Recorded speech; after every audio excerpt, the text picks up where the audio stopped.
एव ये सात्विका राजसा च तामसाह भावा, और भी जो सात्विक, राजसी और तामसी भाव है, तान मत एव इति विद्धि, उनको मेरे से ही है, ऐसा जान।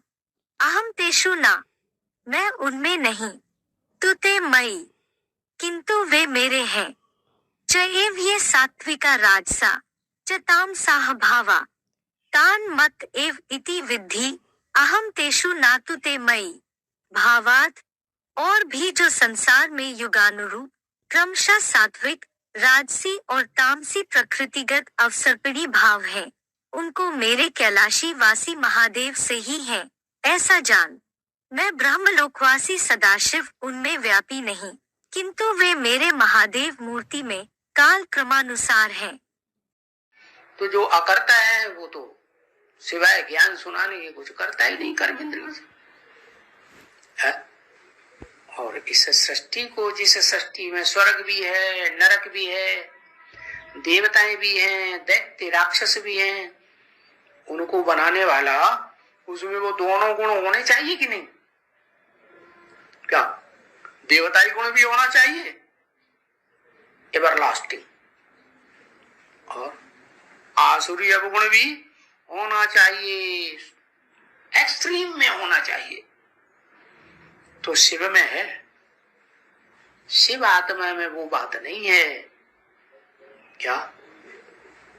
हाँ, शिव जब साकार में प्रवेश करता है, उसमें प्रवेश करता है, तब फिर वो प्रवेश करके जब संपन्न पुरुषार्थ प्रवेश जिसमें किया, उसका ऐसा संपन्न रूप शिव समान निराकारी बन जाता है, तो वो आत्मा इस सृष्टि पर सतो से सतो, सतो सामान्य से उसमें भी प्रधानता, रजो में रजो सबसे जास्ती, और तमो में तमो सबसे जास्ती पार्ट हुई।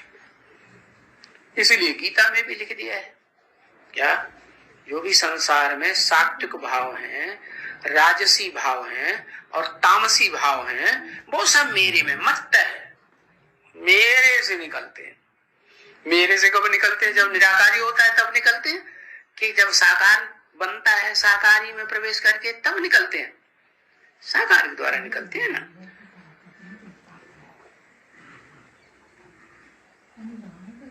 हाँ, तो बताया स्टाम्प तो सत्युग में भी जरूर होता है, स्वर्ग में सत्य का युग है ना, और झूठ खंडन नरक में भी है, कभी वाचा के द्वारा, कभी कर्म इंद्रियों से कर्मों के द्वारा, क्योंकि एक ही ये शास्त्र गीता है,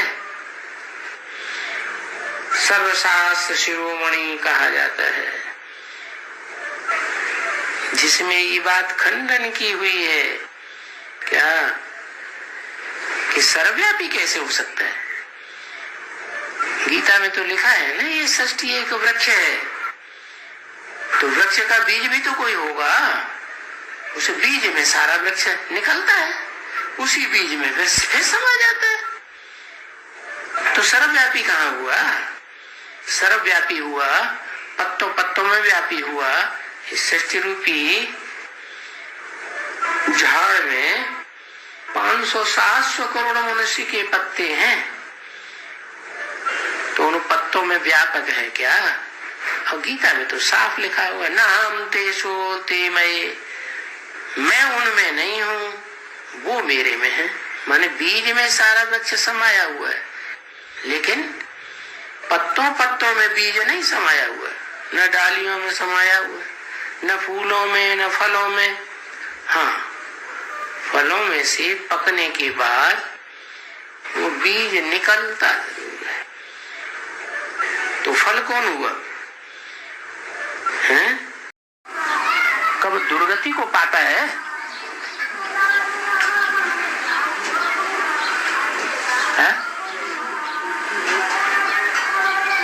दुर्गति को पाता है क्या? दुर्गति किसे कहा जाता है? कोई आदमी हो और इसकी ऐसी मौत हो जाए, अकाले मौत, कि उसके छिछड़े छिछड़े चारों तरफ उड़ जाए, टुकड़े टुकड़े छोटे छोटे होकर। तो उसकी मौत दुर्गति वाली हुई या सदगति वाली हुई? है?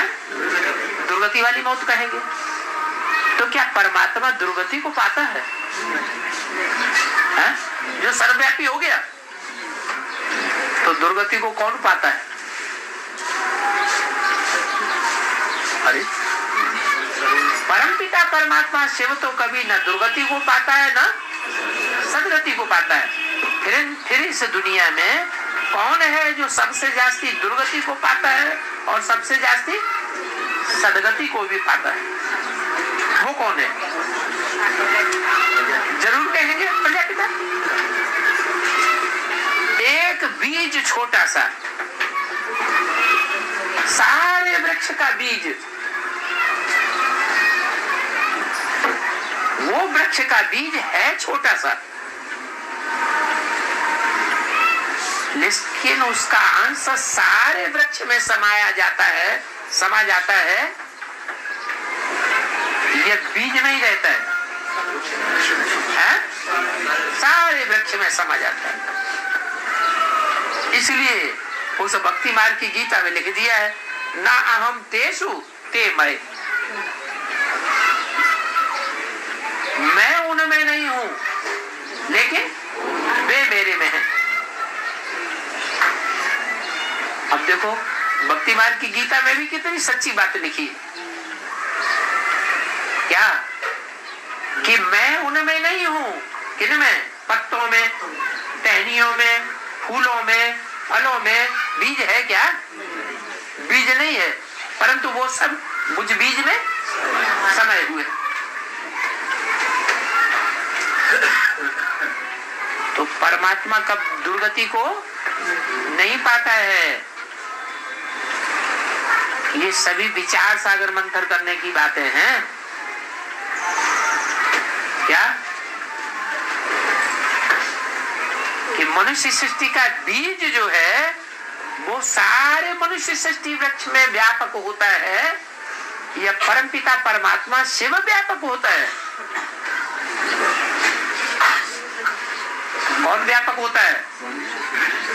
अरे जो प्रजापिता वाली आत, अगर नीम का बीज है तो नीम के बीज में जो कड़ुआहट है वो सारे वृक्ष में वो कड़ुआहट फैलेगी या नहीं फैलेगी? तो नीम का बीज सर्वव्यापी है वृक्ष में, या कि परमपिता परमात्मा शिव वो सर्वव्यापी है? जो कहाँ की बात कहाँ ले गए हैं और उसका समाधान किसी को मिल ही नहीं रहा। क्या समाधान? कि संसार में जो बात देखने में आती है, सुनने में आती है, वो शूटिंग पीरियड में होनी चाहिए या नहीं होनी चाहिए? है? होनी चाहिए। तो यहाँ शूटिंग पीरियड में ये बात देखने और सुनने में आ जाती है, समझने में भी आ जाती है। बाकी ये नहीं कहेंगे कि परमपिता परमात्मा दुर्गति को पाता है। वो न दुर्गति को पाता है ना सदगति को पाता है। तो देखो ये सभी बातें विचार सागर मंथन करने से आती हैं। टाइम वेस्ट करने की बात नहीं है कि हम विचार सागर मंथन क्यों करें, इसमें तो टाइम वेस्ट हो जाएगा। टाइम वेस्ट होता है? विचार सागर मंथन करने से टाइम वेस्ट होता है।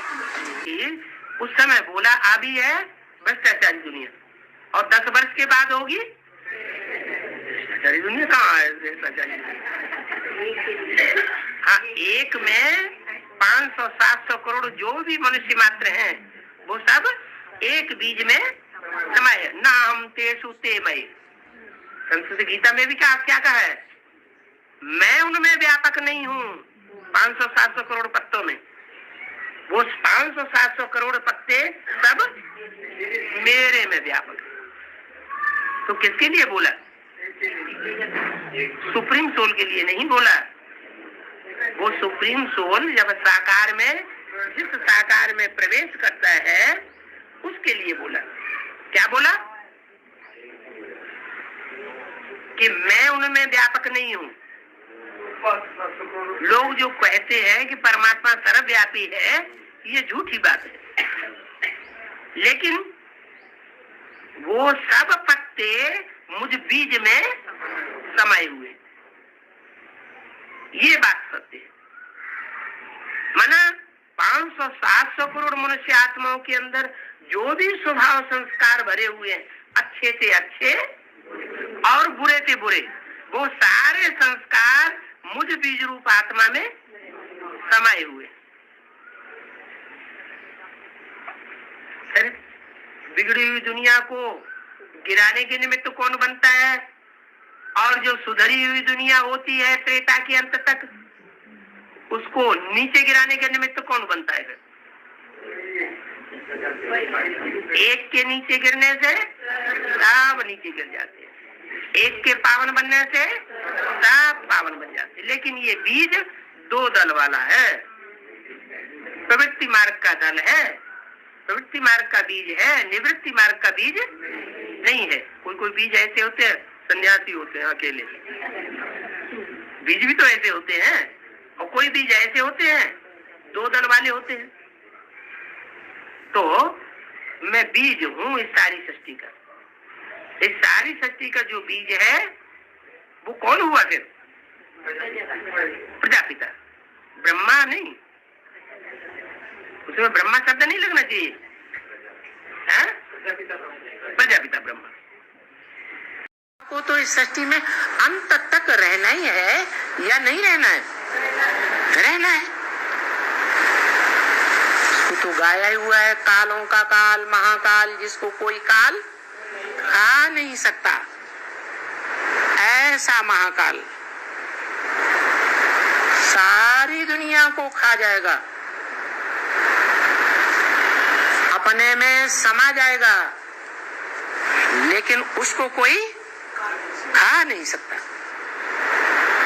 ऐसा महाकाल वो मनुष्य सृष्टि रूपी वृक्ष के ऊपर बैठा हुआ है। महाविनाश के समय जब सारे मनुष्य सृष्टि रूपी वृक्ष का अंत होगा, आग लगेगी, तो 500-700 करोड़ मनुष्य आत्माएं नंबरवार अपना शरीर छोड़ छोड़ करके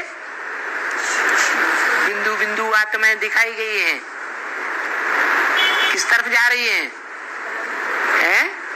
शंकर की ओर जा रही है, जो सूक्ष्म स्टेज में भी है, अव्यक्त स्टेज में भी है। स्थूल शरीर नहीं दिखाया गया है और साकार भी है।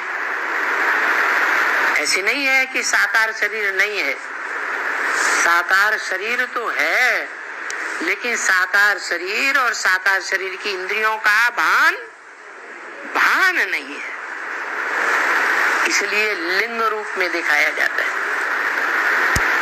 मंदिरों में शिवलिंग कि जो भी मंदिर बने हुए हैं, किस रूप में दिखाया गया? लिंग रूप में। लिंग साकार भी है, बड़ा रूप भी है, और उसमें ज्योति बिंदु निराकार है। तो निराकार आत्मा और साकार शरीर दोनों का मेल है, परंतु वो साकार शरीर इंद्रियों की याद में नहीं है, इंद्रियों की याद से परे है, देहभान से परे है। इसलिए बताया कि बाबा फिर हमको यहाँ बैठ करके सूर्यवंशी और चंद्रवंशी बनाया। क्या सारी मनुष्य आत्माएं सूक्ष्म वतनवासी हो गई, सूक्ष्म वतन से सूक्ष्म शरीर त्याग करके आत्मिक स्टेज धारण करेंगी, बिंदु बनेंगी, और बिंदु बनने के बाद मन मना भव, मेरे मन में समा जा। तो उस मन में ज्योति बिंदु है, उस ज्योति बिंदु में समा जाएंगे। नहीं तो क्या होता है, हर मनुष्य आत्मा के अंदर अलग अलग संकल्प हैं, एक ही संकल्प है, अलग अलग संकल्प, अलग अलग वाइब्रेशन है।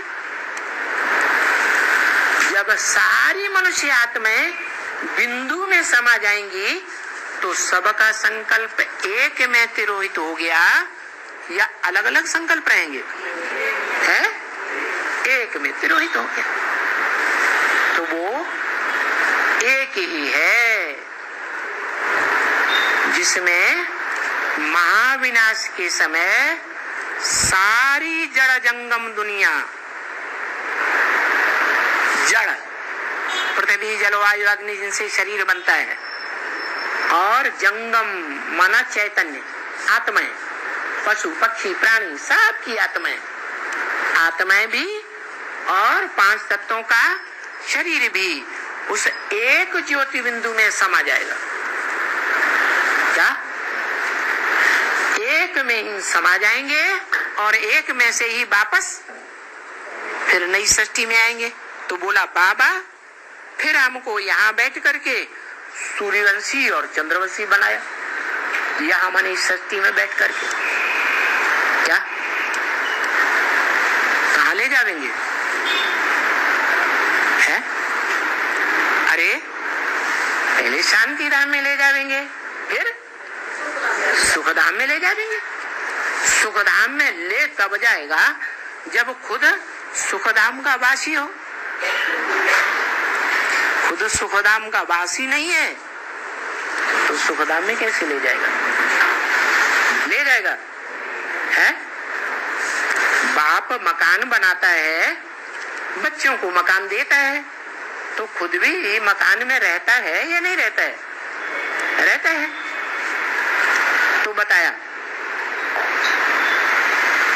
ये क्रम है कि बीज से ही सारा मनुष्य सृष्टि रूपी झाड़ निकलता है और अंत में उसी बीज में सारा मनुष्य सृष्टि रूपी झाड़ समा जाता है। इसलिए गीता में लिखा है न अहम तेषु ते मैं, क्या मैं जो इस सृष्टि का बीज रूप हूं,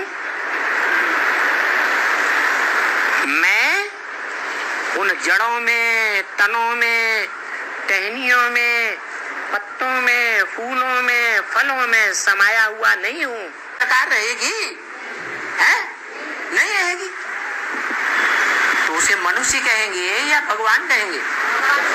क्या कहेंगे? भगवान कहेंगे। इसलिए बाप कहते हैं मनुष्य भगवान नहीं हो सकता, क्योंकि मनुष्य को मन होता है, मनन चिंतन मंथन करने वाला होता है। मनन चिंतन मंथन से सदा सर्वदा के लिए जीवन में जो पार हो जाए उसको कहा जाता है भगवान। भगवान को मनन चिंतन मंथन करने की दरकार नहीं है, और वो भगवान भी सिर्फ निराकार या साकार भी है, निराकार भी और साकार भी। उसका शरीर भी अपना होना चाहिए और आत्मा भी मनन चिंतन मंथन से परे की स्टेज में होना चाहिए।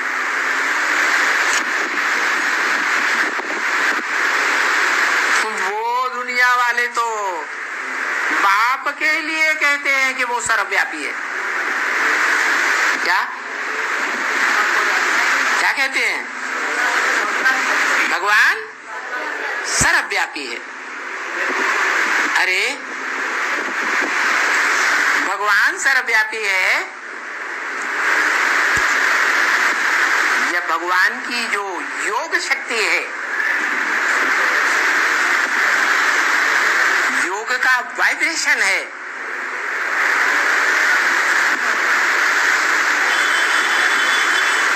वो 500-700 करोड़ के अंदर व्याप्त हो जाता है या भगवान स्वयं उनमें चला जाता है? योग शक्ति व्याप्त हो जाती है। इसलिए गीता में भी कहा न अहम तेषु ते मैं उस षष्ठी वृक्ष रूपी पत्तों में, टहनियों में, फलों में, फूलों में नहीं हूं, लेकिन वो सब मेरे में है। माना 500-700 करोड़ मनुष्य आत्माएं, ऐसा समय भी आता है सब किसमें प्रवेश कर जाती हैं, लीन हो जाती हैं, है? जिस बाप से जन्म लिया उसी बाप में लीन हो जाती है। इसलिए शास्त्रों में गाई दिया, सन्यासियों ने बताई दिया कि आत्माएं हम सब सागर के बलबूले हैं, स्पाइसेस हैं, छोटे बड़े, सागर से जन्म लेते रहते हैं, सागर में विलीन हो जाते हैं। तो ये बात सच्ची है या झूठी है? जानने के लिए जैसी कोई सरल सूत्र नहीं, जैसे कोई सूत्र हमारा कहाँ से है, हमारा रिकॉर्ड ऐसे है, ये जानने के लिए कोई ऐसी सूत्र नहीं। अरे बीज में सारे झाड़ का ज्ञान है या नहीं है?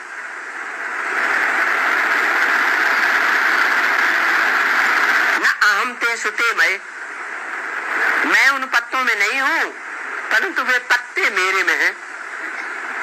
मैं उन टहनियों में नहीं हूं, लेकिन वो टहनियां मेरे में हैं।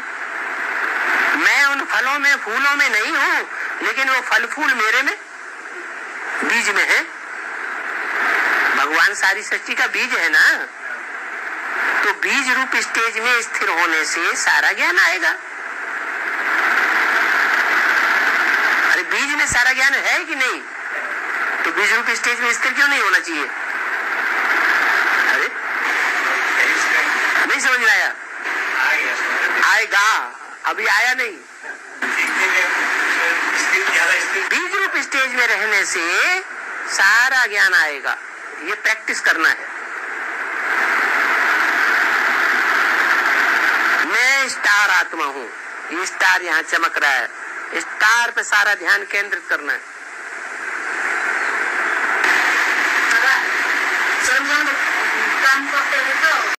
शिव भगवान को प्रिय है, क्योंकि ज्ञान जल में ही सदा रमण करती है।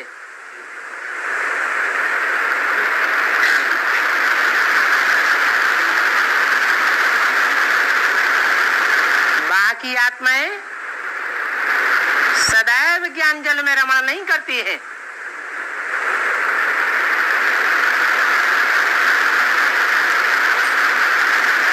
वो योगी तू आत्मा हो सकती है,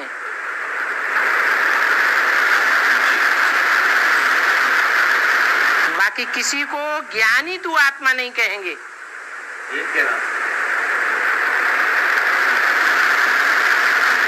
क्योंकि एक ही बीज है जिसमें सारे वृक्ष का ज्ञान भरा हुआ है।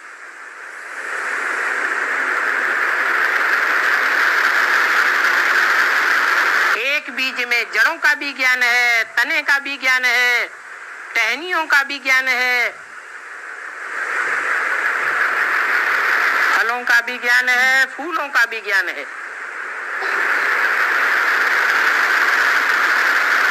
इसलिए गीता में कहा गया है, ना हम तेषु ते मये,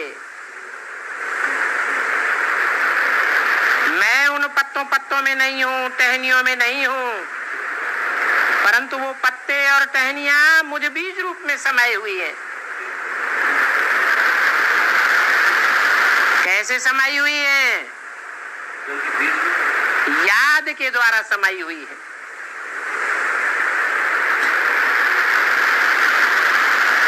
याद भी कोई अधूरी नहीं चाहिए।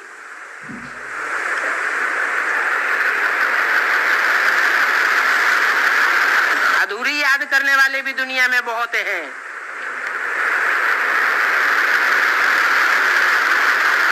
और संपन्नता की याद करने वाले भी हैं, जिनकी निरंतर याद है, सहज याद है, उनकी संपन्न याद होती है।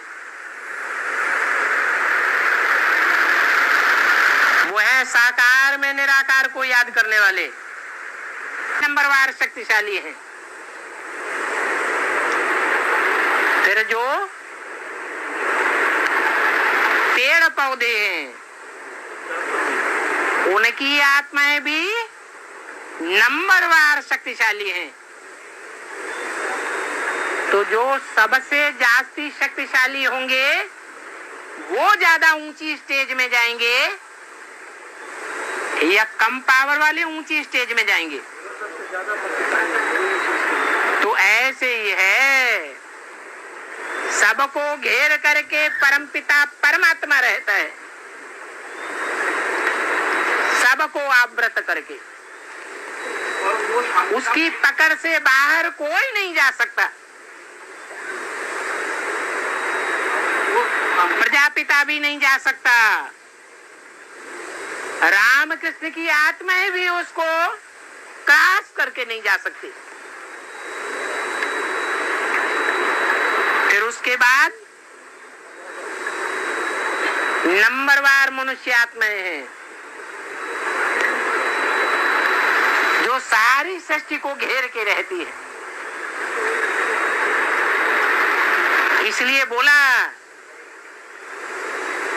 न अहम तेषु ते मये, जो भी आत्माएं हैं मैं उनमें व्यापक नहीं हूं, परंतु मेरी पकड़ के अंदर सब है, मेरे अंदर सब समाये हुए हैं। जैसे बीज के अंदर झाड़ समाया हुआ होता है, पत्तों में, टहनियों में, फल में, फूलों